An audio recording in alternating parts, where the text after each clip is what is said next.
Baik, kemudian yang C yakni the therapeutic process atau proses terapi. Oke, Number one, teman-teman, therapeutic selanjutnya goals. bagian yang keempat Two goals dari of Freudian psychoanalysis terkait therapy are to make konsep the unconscious kunci, yaitu conscious and to kecemasan. strengthen the ego so that Kecemasan behavior adalah is based perasaan more on takut reality yang and dihasilkan lessen dari perasaan instinctual craving and irrational guilt. dan pengalaman yang Successful muncul analysis kebukaan is kesadaran. believed to result in significant modification of the individual personality and character structure. Therapeutic methods are used to bring out unconscious material. When childhood experiences are reconstructed, discussed, interpreted, and analyzed. Kecemasan moral. Nah, Kecemasan realistis artinya adalah tujuan terapi. akan Nah, bahaya dua tujuan dari terapi dunia psikoanalitik Freudian adalah Tingkat untuk kecemasan membuat tersebut ketidaksadaran sebagai menjadi sadar dan ancaman. untuk memperkuat ego Jadi, sehingga misalkan perilaku seseorang lebih parno didasarkan akan pada sesuatu kenyataan dan parnoan. kurang pada keinginan naluriah Dia melakukan atau sesuatu rasa upaya bersalah yang tidak atau rasional. Analisis yang berhasil diyakini menghasilkan modifikasi yang signifikan dari kepribadian dan struktur karakter individu. Metode terapeutik ini digunakan untuk mengeluarkan materi yang tidak disadari. Kemudian, pengalaman masa kecil direkonstruksi, Hayalan didiskusikan, diinterpretasikan, dan dianalisis. naluri akan keluar Nah, dari kendali dari sini dan jelas menyebabkan bahwa seseorang tersebut prosesnya melakukan itu sesuatu yang tidak terbatas pada pemecahan masalah dan mempelajari perilaku baru. Sebaliknya, ada suatu penyelidikan lebih dalam masa lalu untuk mengembangkan tingkat pemahaman diri yang dianggap perlu untuk perubahan karakter tersebut. Tetapi, terapi psikoanalitik ini berorientasi pada pencapaian wawasan, bukan hanya pada pemahaman intelektual. Dengan tanda kutip bahwa penting perasaan dan ingatan yang terkait dengan pemahaman diri yang dialami. Next, therapist function and role. In classical psychoanalysis, analysis typically assumes anonymous themes. This is sometimes called the blank screen approach. The ancient, very little self-disclosure and maintain a sense of neutrality to foster a transparent relationship in which their client will make projects onto them. This transparent relationship is a cornerstone of psychoanalysis. Refers to the transfer of feelings originally experienced in an early relationship to other important people in a person environment. Taberski, O'Reilly, Lindsay, and Arlo, 2008, pp. 1778. Yang artinya fungsi dan peran terapis. Dalam psikoanalisis klasik, analisis biasanya mengambil sikap anonim, yang kadang-kadang disebut pendekatan layar kosong. Mereka terlibat dalam pengungkapan diri yang sangat sedikit dan mempertahankan rasa netralitas untuk mendorong hubungan transferensi, di mana sang klien akan membuat proyeksi ke mereka. Hubungan transferensi ini yang merupakan landasan psikoanalisis, mengacu pada transfer perasaan yang awalnya dialami dalam hubungan awal kepada orang-orang penting di lingkungan seseorang saat ini. Duberski, O'Reilly, Landry, and Arlo, 2008, halaman 17-18. Nah, dalam hal ini, terapis itu mengatakan sedikit tentang diri mereka sendiri dan jarang untuk berbagi reaksi pribadi mereka. Asumsinya bahwa apapun yang klien rasakan terhadap mereka itu sebagian besar akan menjadi produk dari perasaan yang terkait dengan tokoh-tokoh penting di masa lalu tersebut. Lalu, one of the central function of analysis is to help client acquire the freedom to love, work, and play. Other functions include assisting client in achieving self-awareness, honesty, and more effective personal relationship, in dealing with anxiety in a realistic way, and in gaining control over impulsive and irrational behavior. Artinya, salah satu fungsi utama analisis adalah membantu klien memperoleh kebebasan untuk mencintai, bekerja, dan bermain. Fungsi lainnya termasuk membantu klien dalam mencapai kesadaran diri, kejujuran, dan hubungan pribadi yang lebih efektif, dalam menangani kecemasan dengan cara yang realistis, dan dalam mendapatkan kendali atas perilaku impulsif dan irasional. Nah, dalam hal ini berarti analisis pertama-tama itu harus menjalin hubungan kerja dengan klien, dan kemudian banyak mendengarkan dan menafsirkan. Perhatian khusus ini diberikan pada resistensi klien. Analisis mendengarkan, mempelajari, dan memutuskan kapan harus membuat interpretasi atau pemberian kesan yang tepat. Fungsi utama interpretasi adalah untuk mempercepat proses mengungkap materi yang tidak disadari. Analisis mendengarkan kesenjangan dan inkonsistensi atau suka berubah-ubah dalam cerita klien, menyimpulkan arti mimpi yang dilaporkan, dan asosiasi bebas, dan tetap peka terhadap petunjuk mengenai perasaan klien terhadap analisis tadi. Nah, salah satu fungsi utama dari analisis adalah untuk mengajarkan klien arti proses ini melalui interpretasi tadi atau pemberian kesan, sehingga mereka itu dapat mencapai wawasan tentang masalah mereka, meningkatkan kesadaran mereka tentang cara untuk berubah, dan demikian itu akan mendapatkan lebih banyak kendali atas hidup mereka. Proses terapi psikoanalitik ini agaknya seperti menempatkan potongan-potongan teka-teki bersama-sama. Apakah klien itu berubah lebih tergantung pada kesiapan mereka untuk berubah daripada keakuratan interpretasi terapis. Nah, jika terapis ini mendorong klien terlalu cepat atau menawarkan interpretasi yang tidak tepat waktu, maka terapi ini tidak akan efektif. Perubahan terjadi melalui proses pengerjaan ulang pola lama, sehingga klien menjadi lebih bebas untuk bertindak dengan cara yang baru. Libarsky et al. 2000. Next, client experience in therapy. Client interest in traditional or classical psychoanalysis must be willing to commit themselves to an intensive and long-term therapy process. After some face-to-face session with the analysis, client rely on a coach and engage in free association. That is, they say whatever comes to mind without self-censorship. This process of free association is known as the fundamental rule. Client report the feelings, experience, association, memories, and fantasy to the analysis. Artinya pengalaman klien dalam terapi. Klien yang tertarik dengan psikoanalisis tradisional atau klasik harus bersedia berkomitmen pada proses terapi intensif dan jangka panjang. Setelah beberapa sesi tatap muka dengan analisis, klien berbaring di sofa dan terlibat dalam asosiasi bebas, yaitu mereka mengatakan apapun yang terlintas dalam pikiran tanpa sensor diri. Proses asosiasi bebas ini dikenal sebagai aturan dasar. Klien melaporkan perasaan, pengalaman, asosiasi, ingatan, dan fantasi mereka kepada analisis.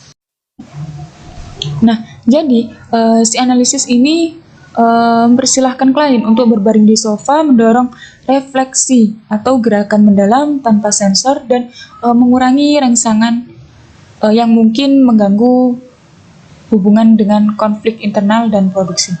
Ini juga mengurangi kemampuan klien untuk membaca wajah analisis mereka untuk reaksi dan karenanya mendorong karakteristik proyeksi transferensi. Nanti akan dijelaskan apa itu transferensi di slide selanjutnya.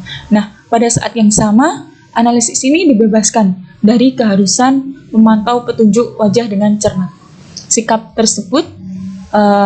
itulah yang disebut sebagai psikoanalisis klasik. Nah, klien lebih tepatnya klien psikoanalitik ini itu siap untuk mengakhiri sesi mereka ketika mereka dan analisis mereka sama-sama setuju bahwa mereka telah menyelesaikan gejala dan konflik yang dapat diselesaikan, telah mengklarifikasi dan menerima sisa masalah emosional mereka. Kemudian telah memahami akar sejarah dari kesulitan masing-masing atau kesulitan mereka, memiliki penguasaan tema inti dan dapat mengintegrasikan kesadaran mereka tentang masa lalu dengan hubungan mereka saat ini. Analisis yang berhasil menjawab pertanyaan, mengapa klien mengenai hidupnya? Nah, dalam hal ini berarti klien yang berhasil muncul dari terapi analitik melaporkan bahwa mereka telah mencapai hal-hal seperti pemahaman tentang gejala dan fungsi yang mereka layani, wawasan tentang bagaimana lingkungan mereka itu mempengaruhi mereka, dan bagaimana mereka mempengaruhi lingkungan dan mengurangi sifat defensif. Number 4, relationship between therapist and client. There are some differences between how the therapeutic relationship conceptualized by classical analysts and current relation analysts. The classical analysts then outside the relationship, comment on it, and offer insight, production, and interpretation. In contemporary relation psychoanalysis, the therapist does not strive for a definition and objective stance. Instead, the participation of the therapist is active, and he or she has an impact on the client and on the here and now interaction that occurs in the therapy context. Altman 2008. Contemporary psychoanalysis theory and practice highlight the importance of the therapeutic relationship as a therapeutic factor in bringing about change. Ainsley 2007. Artinya, hubungan antara terapis dan klien. Ada beberapa perbedaan antara bagaimana hubungan terapeutik dikonseptualisasikan oleh analisis klasik dan analisis relasional saat ini. Analisis klasik berdiri di luar hubungan, mengomentarinya, dan menawarkan interpretasi yang menghasilkan wawasan. Dalam psikoanalisis relasional kontemporer, terapis tidak berusaha untuk sikap yang terpisah dan objektif. Sebaliknya, partisipasi terapis diberikan dan dia memiliki dampak pada klien dan interaksi di sini dan sekarang yang terjadi dalam konteks terapi. Altman 2008. Teori dan praktik psikoanalitik kontemporer menyoroti pentingnya hubungan terapeutik sebagai faktor terapeutik dalam membawa perubahan. Ainsley 2007. Nah, di sini yang dimaksud terapeutik adalah suatu hal yang diarahkan kepada proses dalam memfasilitasi penyembuhan pasien. Sehingga komunikasi terapeutik ini sendiri merupakan salah satu bentuk dari berbagai macam komunikasi yang dilakukan secara terencana dan dilakukan untuk membantu proses penyembuhan klien atau pasien. Nah, melalui hubungan terapeutik ini, klien dapat menemukan model fungsi baru yang tidak lagi dibebani oleh konflik neurotik yang pernah mengganggu kehidupan mereka. Nah, menurut Rupert, Riley, Henry, and Erlo tahun 2008, terapis psikodinamik saat ini itu melihat komunikasi emosional antara mereka dan klien mereka sebagai cara yang berguna untuk mendapatkan informasi dan menciptakan sebuah koneksi atau hubungan. Nah, next, transparency. Transparency is the client unconscious shifting to the analysis of feelings and fantasy that are reaction to significant others in the client past. Transparency involves the unconscious repetition of the past in the present. It reflects the deep patterning of all experience in relationship as they emerge in current life. Tversky et al. 2008, p. 46. The relation model of psychoanalysis begins transparency as being an interactive process between the silent and the client and the therapist. Yang artinya transparansi adalah pergeseran bawah sadar klien ke analisis perasaan dan fantasi yang merupakan reaksi terhadap orang lain yang signifikan di masa lalu klien. Transparansi melibatkan pengulangan yang tidak disadari dari masa lalu di masa sekarang. Ini mencerminkan pola mendalam dari pengalaman lama dalam hubungan saat mereka muncul dan dalam kehidupan saat ini. Tversky et al. 2008, halaman 46. Model relasional psikoanalisis menganggap transparansi sebagai proses interaktif antar klien dan terapis. Nah, dari sini berarti seorang klien sering memiliki berbagai perasaan dan reaksi terhadap terapis, termasuk campuran perasaan positif maupun negatif. Ketika perasaan ini itu menjadi sadar, klien dapat memahami dan menyelesaikan urusan yang belum selesai dari hubungan masa lalu klien tersebut. Seiring kemajuan terapis, perasaan dan konflik masa kanak-kanak itu mulai muncul ke permukaan bawah alam sadar ketika klien mengalami kemunduran secara emosional.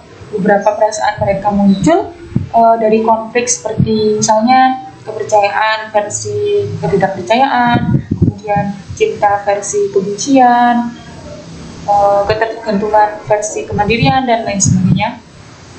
Dan pemindahan itu terjadi ketika klien bangkit dari tahun-tahun awal konflik intens yang berkaitan dengan pencinta, permusuhan, kecemasan, dan kebencian.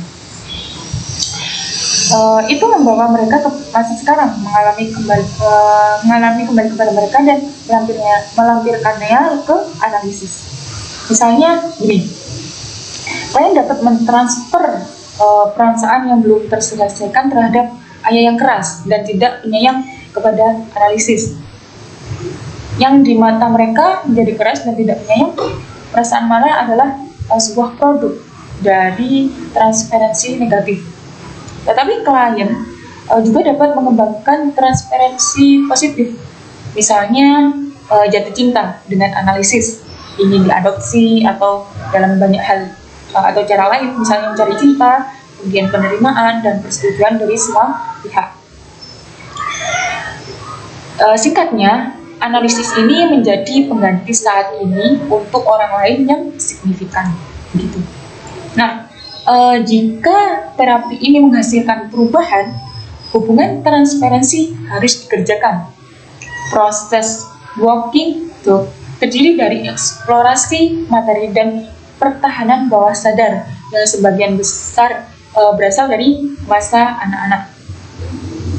Nah, terapi yang efektif itu mengharuskan klien untuk mengembangkan hubungan dengan analisis tadi di masa sekarang, yang merupakan sebuah pengalaman korektif dan integratif.